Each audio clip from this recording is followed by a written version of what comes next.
السلام علیکم، میرا نام عبدالرحیم ہے۔ مختلف احادیث کی کتابوں سے مختلف ٹاپکس پہ ویڈیوز بنا رہا ہوں۔ تو امام طبرانی کی جو مجمع کبیر ہے اس سے کچھ حدیثیں ہیں۔ اعوذ باللہ من الشیطان الرجیم، بسم اللہ الرحمن الرحیم۔ حدیث نمبر 514۔ حضرت ابو ملی بن اسامہ اپنے والد سے روایت کرتے ہیں کہ ایک آدمی حضور صلی اللہ علیہ وسلم کے پاس آیا۔ اس نے عرض کی، یا رسول اللہ صلی اللہ علیہ وسلم، میں آپ کی بارگاہ میں ان وسوسوں کا ذکر کرتا ہوں جو میں اپنے سینے میں پاتا ہوں۔ جب میں نماز پڑھتا ہوں تو مجھے معلوم نہیں ہوتا کہ میں نے 2 رکعت پڑھی ہیں یا ایک۔ حضور صلی اللہ علیہ وسلم نے فرمایا، جب تو ایسی حالت پائے تو اپنے دائیں ہاتھ کی سبابہ انگلی اٹھا، اس کو دائیں ران پر گاڑ اور پڑھ اللہ کے نام سے، یہ شیطان کو دور کرنے کے لیے چھری کی حیثیت رکھتی ہے۔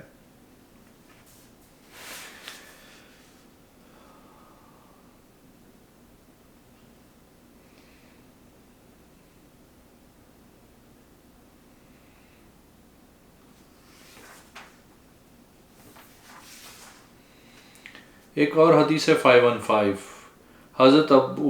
حضرت ایوب سنخیانی فرماتے ہیں، میں نے ابو ملی سے سنا، اس نے اپنے والد گرامی سے روایت کی، انہیں شرف صحابیت حاصل تھا۔ فرماتے ہیں، 2 عورتوں میں سے ایک عورت نے دوسری سے گڈری لاد، جسے کھانے کے برتنوں میں سے ایک کو دوسرے پہ عمود رکھنے کے لیے استعمال کرتے ہیں، ماری تو اس عورت اور اس کے پیٹ کے بچے کو مار دیا۔ بس نبی کریم صلی اللہ علیہ وسلم عورت کے بارے میں دیت و بچے کے لیے چٹی کا فیصلہ فرمایا، غلام یا لونڈی یا گھوڑا یا 2 اونٹ یا اتنی اور اتنی بکریاں۔ قتل کرنے والی عورت کے گروہ سے ایک آدمی بول پڑا، جس بچے نے کھایا پیا نہیں، چیخا نہیں کہ روئے، اس کی دیت ہم کیسے ادا کریں؟ اے اللہ کے رسول، اس کی مثال تو رائگاں ہوتی ہے۔ تو رسول کریم صلی اللہ علیہ وسلم نے فرمایا، کیا تو سجے ساز ہے؟ اور فیصلہ سنایا کہ عورت کی میراث اس کے خاوند اور اس کے بیٹے کے لیے ہے، اور دیت قتل کرنے والی کے اسبا پر ہے۔ ایک اور حدیث 5 سے حضرت ابو ملی اپنے والد سے روایت کرتے ہیں، ہمیں حمل بن مالک نامی ایک آدمی تھا جس کی 2 بیویاں تھیں، ان میں سے ایک حضلیہ تھی، دوسرے کے متعلق بنو عامر قبیلے سے تھا۔ حضلیہ نے عامریہ کے پیٹ پر خیمے کی چوب ماری تو اس کے پیٹ کا بچہ مر گیا اور اس عورت کے پیٹ سے باہر آ گیا۔ وہ آدمی مارنے والی عورت کو ساتھ لے کے نبی کریم صلی اللہ علیہ وسلم کی بارگاہ میں آیا۔ مارنے والے کا بھائی بھی ساتھ تھا جس کا نام عمران بن عمیر تھا اور یمر تھا۔ بس جب انہوں نے سارا واقعہ رسول کریم صلی اللہ علیہ وسلم کو سنایا تو آپ صلی اللہ علیہ وسلم نے فرمایا، اس کی دیت دو۔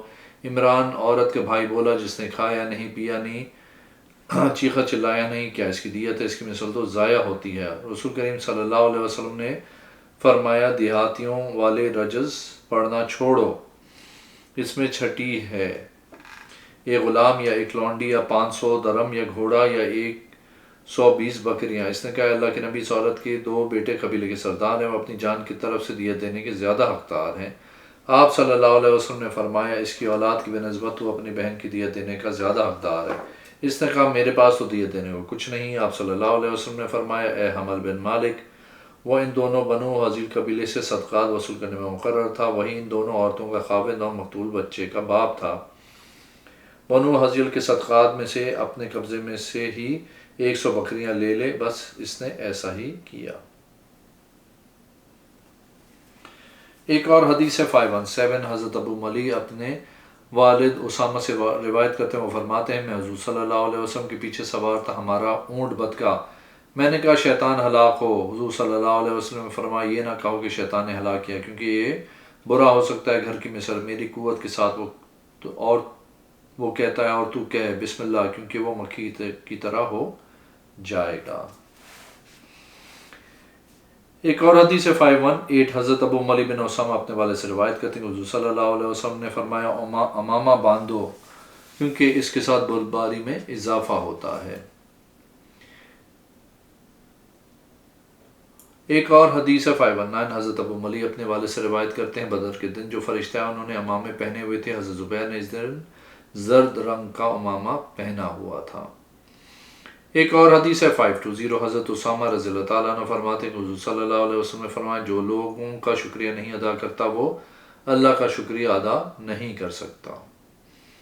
نہیں کرتا ہے۔ ایک اور حدیث ہے 521 حضرت مبشر بن ابو ملی اپنے والد سے، وہ ان کے دادا اسامہ بن عمیر سے روایت کرتے ہیں کہ انہوں نے حضور صلی اللہ علیہ وسلم کے ساتھ نماز پڑھی۔ آپ صلی اللہ علیہ وسلم نے 2 مختصر رکعتیں پڑھی۔ میں نے آپ صلی اللہ علیہ وسلم کو فرماتے ہوئے سنا، اے جبرائیل، میکائیل، اسرافیل و محمد کے رب، میں جہنم سے تیری پناہ مانگتا ہوں۔ 3 مرتبہ آپ صلی اللہ علیہ وسلم نے یہ دعا کی۔ ایک اور حدیث ہے 522 حضرت ابو ملی اپنے والد سے روایت کرتے ہیں کہ حضور صلی اللہ علیہ وسلم نے فرمایا، جس وقت آپ نے مسجد نبوی شریف کو کشادہ کرنے کا ارادہ کیا، ساتھ والے گھر کے مالک سے کہا، وہ انصار میں سے ایک آدمی تھا۔ حضور صلی اللہ علیہ وسلم نے فرمایا، اگر تو دے گا تو تیرے لیے جنت ہے۔ اس نے عرض کی، نہیں۔ حضرت عثمان رضی اللہ تعالیٰ عنہ آئے، انہوں نے اس آدمی کو کہا، میں تمہیں 10,000 درہم دیتا ہوں، تم مجھے فروخت کرو۔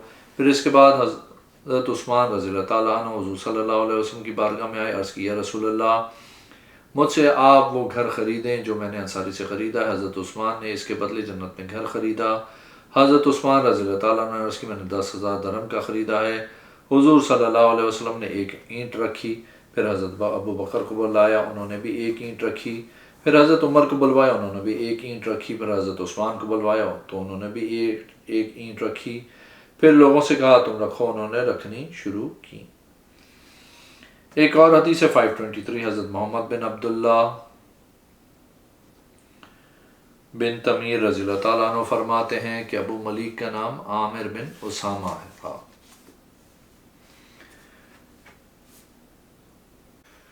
ایک اور حدیث ہے 524 حضرت اسامہ بن اختری رضی اللہ تعالیٰ عنہ سے روایت ہے کہ بنی شقرہ سے ایک آدمی جسے اسرم کہا جاتا تھا، وہ نبی کریم صلی اللہ علیہ وسلم کی بارگاہ میں آنے والے ایک وفد میں تھا۔ وہ کہتے ہیں انہیں غلاموں سے خریدے ہوئے ایک حبشی غلام کو وہ آپ کے پاس لائے، عرض کی، اللہ کے رسول، میں نے اسے خریدا ہے، بس مجھے پسند ہے کہ آپ اس کا نام رکھیں اور اس کے لیے دعا بھی کریں۔ اس نے فرمایا، آپ صلی اللہ علیہ وسلم نے فرمایا، تیرا نام کیا ہے؟ راوی کہتے ہیں اس نے کہا، اسرم، کاٹنے والا۔ تو آپ صلی اللہ علیہ وسلم نے فرمایا، بلکہ تو زرعہ ہے۔ فرمایا، تو چاہتا ہے کہ اس کا نام کیا ہو؟ اس نے کہا، میں چاہتا ہوں کہ رائی ہو۔ آپ صلی اللہ علیہ وسلم نے فرمایا، یہ عاصم ہے، اور حضور صلی اللہ علیہ وسلم نے اس کی ہتھیلی کو پکڑ لیا۔ ایک اور حدیث ہے 527 حضرت ابی بن کعب رضی اللہ تعالیٰ عنہ فرماتے ہیں کہ حضور صلی اللہ علیہ وسلم نے فرمایا، اے ابو منظر، آپ کو علم مبارک ہو۔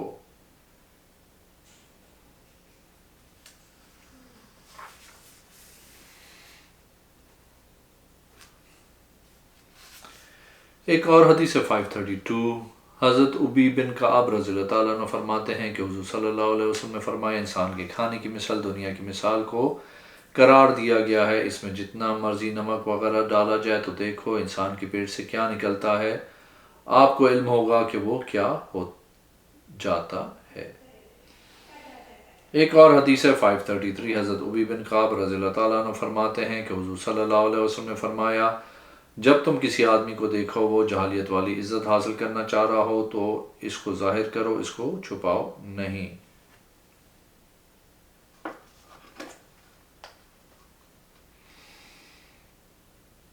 ایک اور حدیث ہے 534 حضرت ابی بن کعب رضی اللہ تعالیٰ عنہ فرماتے ہیں کہ آخری آیت جو حضور صلی اللہ علیہ وسلم پہ نازل ہوئی وہ یہ ہے، لَقَدْ جَاءَكُمْ رَسُولٌ مِّنْ أَنفُسِكُمْ۔ ایک اور حدیث ہے 535 حضرت ابی بن کعب رضی اللہ تعالیٰ عنہ فرماتے ہیں کہ حضور صلی اللہ علیہ وسلم نے فرمایا، جس کو پسند ہو کہ اس کی عزت زیادہ ہو اور درجات بلند ہو تو وہ اس کو معاف کرے جو اس پر ظلم کرے، وہ اس کو دے جو اسے محروم رکھے، وہ اس کو جوڑے جو اس سے توڑے۔ ایک اور حدیث 530 سے حضرت ابی بن کعب رضی اللہ تعالیٰ عنہ فرماتے ہیں کہ جبریل علیہ السلام حضور صلی اللہ علیہ وسلم کے پاس آئے، آپ اس وقت بنی غفار کے قبیلے میں تھے۔ حضرت جبریل علیہ السلام نے عرض کی، اے محمد صلی اللہ علیہ وسلم، اللہ عز و جل آپ کو حکم دیتا ہے کہ اپنی امت کو ایک قرات پہ قرآن پڑھنے کا حکم دیں۔ پھر عرض کی 2 پر یہ سلسلہ 7 پہ رکا، جس قرات میں پڑھا اس کو ثواب ہوگا۔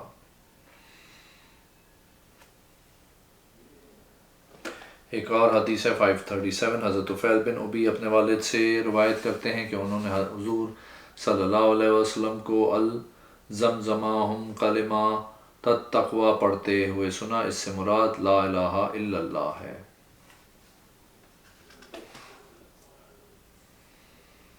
ایک اور حدیث 538 حضرت ابی بن کعب رضی اللہ تعالیٰ عنہ فرماتے ہیں کہ حضور صلی اللہ علیہ وسلم نے فرمایا قیامت نہیں آئے گی یہاں تک کہ فرات نہر سے سونے کے پہاڑ نہ نکلیں، لوگوں کے 10 حصوں میں بڑھ جانے والے 9 حصے مار دھاڑ کریں گے۔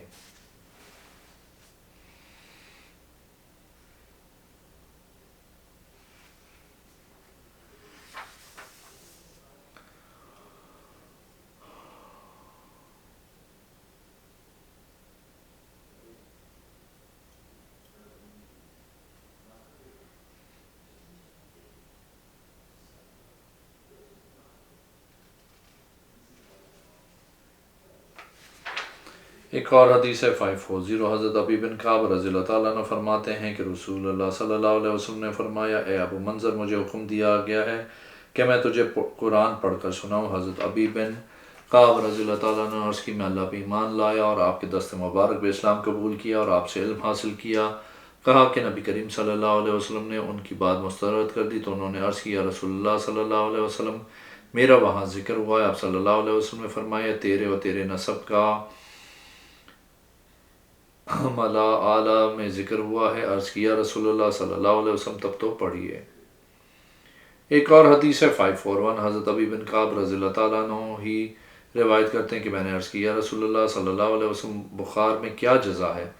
آپ صلی اللہ علیہ وسلم نے فرمایا اس کے ساتھ نیکیاں لکھی جاتی ہیں، گناہ معاف ہو جاتے ہیں۔ عرض کی کہ اے اللہ میں تجھ سے ایسا بخار مانگتا ہوں کہ وہ بخار مجھے تیری راہ میں نکلنے سے نہ روکے، نہ بیت اللہ کی حد سے، نہ تیرے نبی کی مسجد سے۔ راوی حدیث بیان کرتے ہیں میں نے حضرت ابی کو جب بھی ہاتھ لگایا تو ایسا محسوس ہوا کہ ان کو بخار ہے۔ ایک اور حدیث ہے 542 حضرت محمد بن ابی بن کعب اپنے والد سے روایت کرتے ہیں کہ میرا مقام جرن پہ کھجوریں تھیں،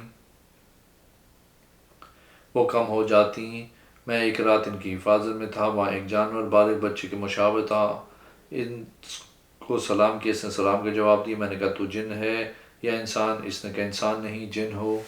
میں نے کہا اپنا ہاتھ دکھا، اس نے ہاتھ دکھایا تو اس کے ہاتھ کتے کے ہاتھ کی طرح تھے، اس کے بال کتے کے بال کی طرح تھے۔ اس نے کہا جنوں کا حلیہ ایسے ہی ہوتا ہے۔ اس نے کہا تمہیں علم ہونا چاہیے، تم میں سے کوئی بھی آدمی مجھ سے زیادہ سخت نہیں۔ میں نے کہا تو کیسے آیا ہے؟ اس نے کہا ہمیں معلوم آیا کہ تم صدقہ پسند کرتے ہو، ہم کو اپنی کھانے والی اشیاء سے حصہ دو۔ میں نے کہا ہم تم سے کیسے بچ سکتے ہیں؟ اس نے کہا اس آیت کی وجہ سے جو سورہ بقرہ میں ہے اللہ لا الہ الا ہو الحی القیوم، جس نے یہ آیت شام کو پڑھ لی اس کو ہم سے صبح تک بچایا جائے گا، جس نے صبح کے وقت پڑھی تو اس کو ہم سے صبح تک سے لے کے شام تک بچایا جائے گا۔ جب صبح ہوئی تو حضور صلی اللہ علیہ وسلم تشریف لائے تو اس نے اس بات کا ذکر کیا۔ آپ صلی اللہ علیہ وسلم نے فرمایا خبیث نے سچ کہا۔ ایک اور حدیث ہے 543 حضرت ابی بن کعب رضی اللہ تعالیٰ عنہ فرماتے ہیں میں نے رسول اللہ صلی اللہ علیہ وسلم کو فرماتے ہوئے سنا اگر انسان کی 2 وادیاں ہوں مال کی تو وہ تیسرے کی خواہش کرے، انسان کا پیٹ مٹی ہی بھرے گی، پھر جو اللہ سے توبہ کرتا ہے تو اللہ اس کی توبہ قبول کرتا ہے۔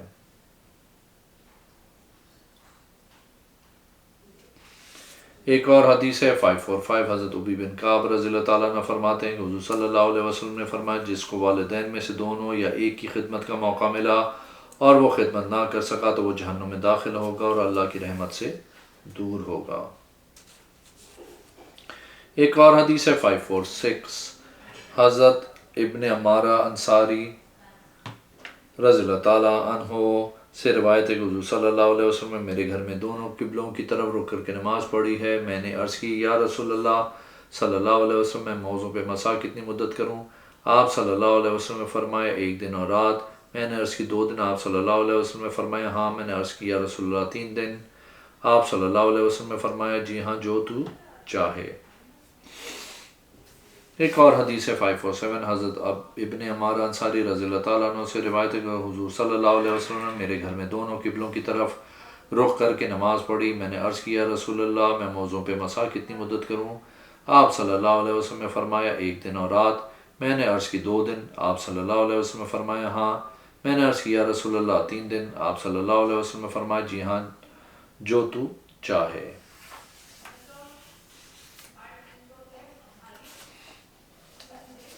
ایک اور حدیث 552 حضرت اسید بن حفیر رضی اللہ تعالیٰ عنہ فرماتے ہیں حضور صلی اللہ علیہ وسلم نے فرمایا تم قریب میرے بعد ترجیحات دیکھو گے۔ صحابہ کرام نے عرض کیا آپ ہم کو کیا حکم دیتے ہیں؟ آپ صلی اللہ علیہ وسلم نے فرمایا تم صبر کرنا یہاں تک کہ مجھے حوض کوثر پہ ملو۔ ایک اور حدیث ہے 553 حضرت اسید بن حدیر رضی اللہ تعالیٰ عنہ فرماتے ہیں حضرت اسید بن حدیر رضی اللہ تعالیٰ عنہ فرماتے ہیں حضور صلی اللہ علیہ وسلم نے فرمایا انصار میرے مصاحب اور رازدار ہیں، لوگ بہت زیادہ ہوں گے اور یہ کم ہوں گے، ان کی برائیوں سے درگزر کرو اور اچھا کہا قبول کرو۔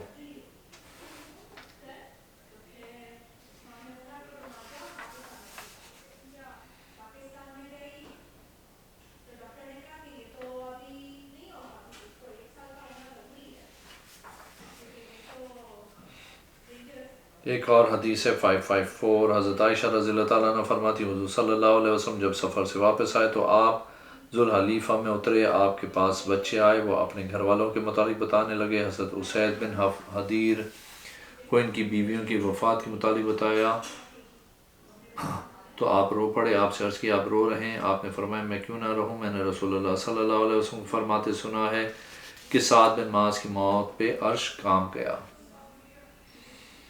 ایک اور حدیث ہے 555 حضرت اسید بن حدیر رضی اللہ تعالیٰ عنہ فرماتے ہیں کہ حضور صلی اللہ علیہ وسلم نے فرمایا سعد بن معاذ کی موت پہ عرش کام کیا۔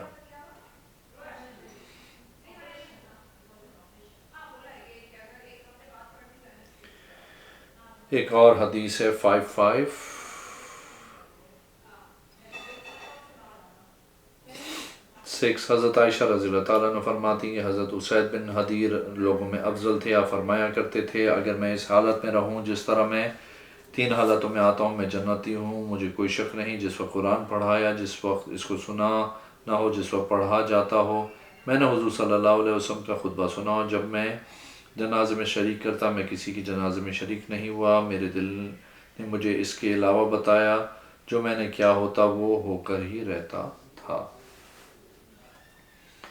ایک اور حدیث ہے حدیث نمبر 557 حضرت اسید بن حدیر رضی اللہ تعالیٰ عنہ فرماتے ہیں کہ حضرت امیر معاویہ نے مروان بن حاکم کی طرف خط لکھا کہ جب آدمی چوری شدہ مال پائے جو اس کا چوری ہوا ہے تھا تو اس کا زیادہ حقدار ہے جب اس نے پا لیا ہے۔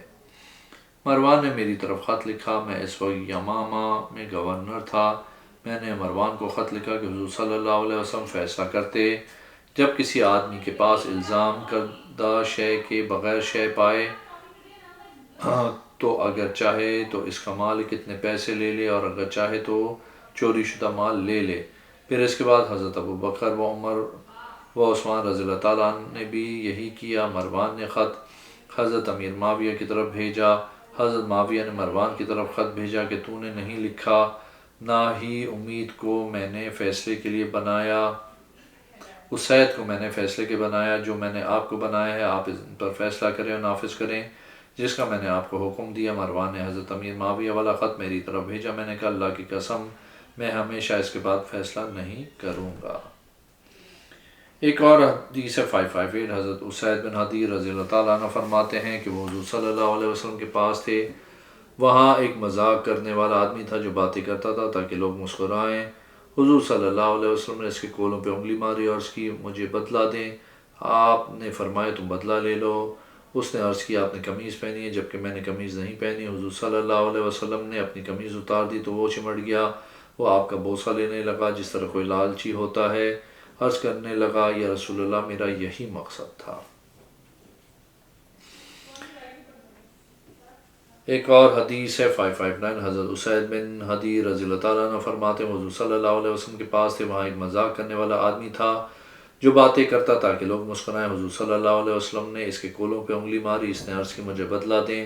آپ صلی اللہ علیہ وسلم نے فرمایا تم بدلہ لے لو۔ اس نے عرض کی آپ نے قمیض پہنی ہے جبکہ میں نے قمیض نہیں پہنی۔ حضور صلی اللہ علیہ وسلم نے اپنی قمیض اتاری تو وہ چمٹ گیا، وہ آپ کو بوسہ لینے لگا جس طرح کوئی لالچی ہوتا ہے۔ عرض کرنے لگا یا رسول اللہ صلی اللہ علیہ وسلم میرا یہی مقصد تھا۔ ایک اور حدیث ہے 560، حضرت اسید بن حضیر رضی اللہ تعالیٰ عنہ سے روایت ہے، حضور صلی اللہ علیہ وسلم نے فرمایا اونٹوں کا گوشت کھا کے وضو کرو، یعنی کلی کرو، ہاتھ وغیرہ دھو۔ ایک اور حدیث ہے 561، حضرت اسید بن حضیر رضی اللہ تعالیٰ عنہ فرماتے ہیں، حضور صلی اللہ علیہ وسلم نے فرمایا بکریوں کے باندھنے کی جگہ نماز پڑھو، اونٹوں کے باندھنے کی جگہ نماز نہ پڑھو، ان کے دودھ سے وضو نہ کرو۔ ایک اور حدیث ہے 562، حضرت اسید بن حضیر رضی اللہ تعالیٰ عنہ بیان کرتے ہیں کہ وہ سورہ بقرہ کی تلاوت کر رہا تھا، ساتھ ہی گھوڑا باندھا ہوا تھا۔ حضرت محمود بن لبید رضی اللہ تعالیٰ عنہ سے روایت ہے کہ حضرت اسید بن حضیر لوگوں میں قرآن کو اچھی طرز پہ پڑھتے تھے۔ آپ ایک رات تلاوت کر رہے تھے اور آپ کا گھوڑا ساتھ ہی بندھا ہوا تھا، ان کا بیٹا ان کے پاس ہی سویا ہوا تھا۔ گھوڑا اپنے باندھنے والی جگہ میں اچھلنے لگا، اسید پڑھتے تو گھوڑا اپنے باندھنے کی جگہ اچھلنے لگتا، پھر پڑھا تو گھوڑا پھر اپنی جگہ اچھلنے لگا۔ انہوں نے پڑھنا چھوڑ دیا اور اپنے بچے کو پکڑا اور اس سے ڈرے کہ گھوڑا اسے روند نہ دے۔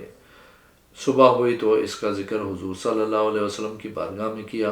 آپ صلی اللہ علیہ وسلم نے فرمایا، اسید تم نے پڑھتے رہنا تھا، فرشتے تمہارا قرآن سننے کے لیے اتر رہے تھے، اگر تو صبح تک پڑھتا رہتا تو آسمان اور زمین فرشتوں کے ساتھ بھری ہوتی، لوگ آسمان و زمین میں فرشتے دیکھتے۔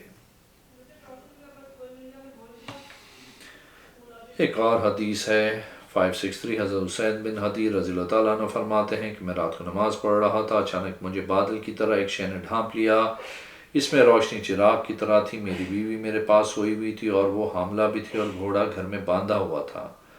میں ڈر گیا کہ گھوڑا بھاگ نہ جائے اور عورت پریشان نہ ہو، کہیں حمل ضائع نہ ہو جائے، لہٰذا میں نے اپنی نماز چھوڑ دی۔ جب صبح ہوئی تو اس کا ذکر حضور صلی اللہ علیہ وسلم کی بارگاہ میں کیا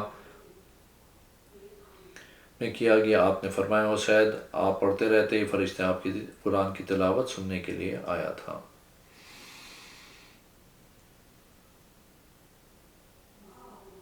ایک اور حدیث ہے 564، حضرت اسید بن حضیر رضی اللہ تعالیٰ عنہ سے روایت ہے کہ میں حضور صلی اللہ علیہ وسلم کے پاس آیا، عرض کی یا رسول اللہ صلی اللہ علیہ وسلم، میں رات کو سورہ کہف کی تلاوت کر رہا تھا، ایک شے آئی اور اس نے میرے منہ کو ڈھانپ لیا۔ حضور صلی اللہ علیہ وسلم نے فرمایا، یہ سکینہ تھی جو آپ کا قرآن سننے کے لیے آئی تھی۔ ایک اور حدیث ہے 565، حضرت اسید بن حضیر رضی اللہ تعالیٰ عنہ فرماتے ہیں، میں چاندنی رات میں نماز پڑھ رہا تھا، میں نے گھوڑا باندھا ہوا تھا، گھوڑے نے اچھلنا شروع کر دیا تو میں پریشان ہوا، میں نے دوبارہ پڑھنا شروع کیا، وہ گھوڑا پھر اچھلنا شروع ہو گیا، میں نے اپنا سر اٹھایا تو دیکھا کہ بادل نمائشی نے مجھے ڈھانپ لیا، وہ میرے اور چاند کے درمیان تھی، میں پریشان ہوا، میں گھر میں داخل ہوا، جب میں نے صبح کی تو میں نے اس کا ذکر حضور صلی اللہ علیہ وسلم کے پاس کیا تو آپ نے فرمایا، فرشتہ آخری رات کے حصے کو تیری سورہ بقرہ کی تلاوت سننے کے لیے آیا تھا۔ حضرت اسید اچھی آواز والے تھے۔ اگر آپ نے میرے چینل کو ابھی تک سبسکرائب نہیں کیا تو پلیز کیجیے، اس ویڈیو کو لائک کیجیے، اگلے میں انشاءاللہ حاضر ہوتا ہوں۔ اللہ حافظ۔